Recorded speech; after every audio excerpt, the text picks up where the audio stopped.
Market इतना ज्यादा bearish हो चुका है कि मार्केट ने अपना 30 साल का रिकॉर्ड तोड़ दिया। मैंने आपको पिछले कई महीनों से वार्न किया है कि मोदी गवर्नमेंट मार्केट को पंप किए जा रहा है, मार्केट में इतनी ज्यादा नेगेटिव न्यूज है, मार्केट इतना ज्यादा पंप नहीं हो सकता है। ये सिर्फ भाजपा गवर्नमेंट की नाकामी ही है जो मार्केट ने पिछले अपने 28 सालों का रिकॉर्ड तोड़ दिया है। यानी कि पिछले 5 महीने से मार्केट कंटिन्यू बेस पर फॉल कर रहा है। ऐसा पिछली लास्ट बार 28 साल पहले हुआ था, मेरे जन्म से भी पहले। तो ये सिर्फ इस गवर्नमेंट की नाकामी है। चलो मैं आपको दिखाता हूं चार्ट में।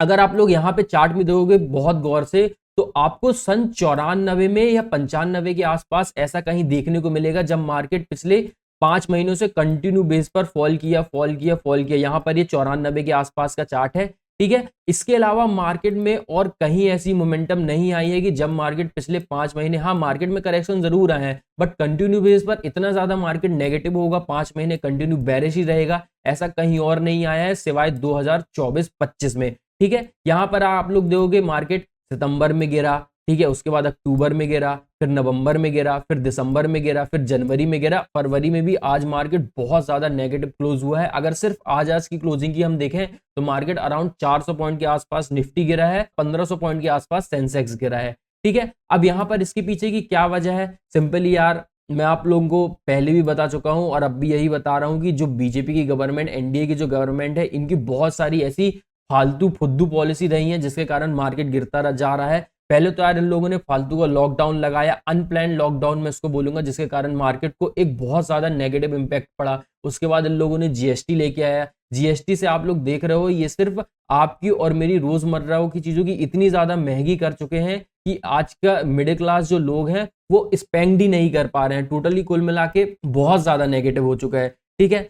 अगर आप लोग देखोगे जो ट्रंप के टैरिफ हैं, चलो ये चीज तो ऐसी है कि जो यूएस गवर्नमेंट की तरफ से आ रही है, तो ये चीज मैं इनको पूरा तरीके से ब्लेम नहीं दिया हूं, ठीक है। बट नोटबंदी के कारण हुआ क्या कि जो एमएसएमई सेक्टर था, एमएसएमई सेक्टर में एक बहुत ज्यादा नेगेटिव ही इम्पैक्ट पड़ा, और उस नेगेटिव इम्पैक्ट से हुआ क्या, जितने भी नए नए बिजनेस थे, ठीक है, आप देख रहे हो जो स्टार्टअप खोले वो सारे स्टार्टअप जो है वो बंद हो गए। से इंडियन इकोनॉमी के लिए बहुत ज्यादा ईवल है। मैं आपको पहले ही बता चुका हूं कि नरेंद्र मोदी इस इकोनॉमी के लिए बहुत ज्यादा ईवल है। चलो अब मैं आप लोगों को दिखाता हूं कि मार्केट आने वाले समय में कैसी मोमेंटम कर सकता है, ठीक है। पहले तो यार आपको मैं एक कॉन्सेप्ट दिखाता हूं, एक कॉन्सेप्ट समझाता हूं, एलाइड वेव। एलाइड वेव का क्या कॉन्सेप्ट होता है कि जब भी मार्केट एक बुलिश मोमेंटम देता है या फिर मार्केट एक बेरिश मोमेंटम देता है, तो मार्केट कंटिन्यू बुलिश नहीं जाता है, मार्केट कंटिन्यू बेरिश नहीं जाता है, मार्केट एक वेव के फॉर्म में जाता है। ये चीजें आपको पहले से ही पता है। अब आप देखोगे यहां पर एक पहले आई इंपल्सिव वेव, फिर corrective wave, impulsive wave. Don't worry, मैं आपको इसका इंपल्सिव करेक्टिव के बारे में भी बताऊंगा।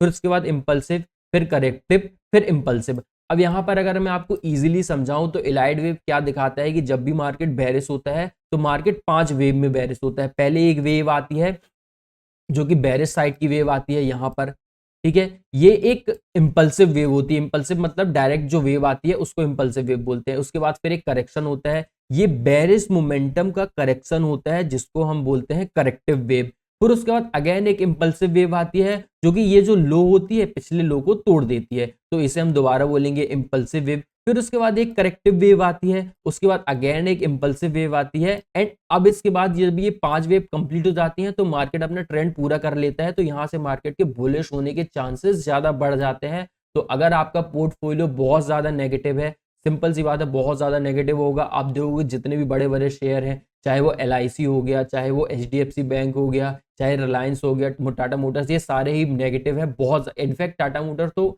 50% के आसपास गिर चुका है, ठीक है। अब इसी केस में अगर आप देखोगे एक बुलिश मोमेंटम कैसी देगा, ठीक है। बुलिश मोमेंटम सिंपल सी बात है, ये ऐसी देगा, पहले एक इंपल्सिव वेव आएगी, फिर करेक्टिव, फिर इंपल्सिव, फिर करेक्टिव, फिर इंपल्सिव, ठीक है। तो यहां पर सेम इसके बाइजन वर्सा उल्टा हुआ है, ठीक है। इसके बाद का आगे की मोमेंटम कैसी होगी, देखो जब भी ये इंपल्सिव वेव वाली थ्योरी जो होती है, इलेक्टिव वेव, ये कंप्लीट हो जाती है तो उसके बाद एक वेव आती है जिसको हम बोलेंगे इंपल्सिव।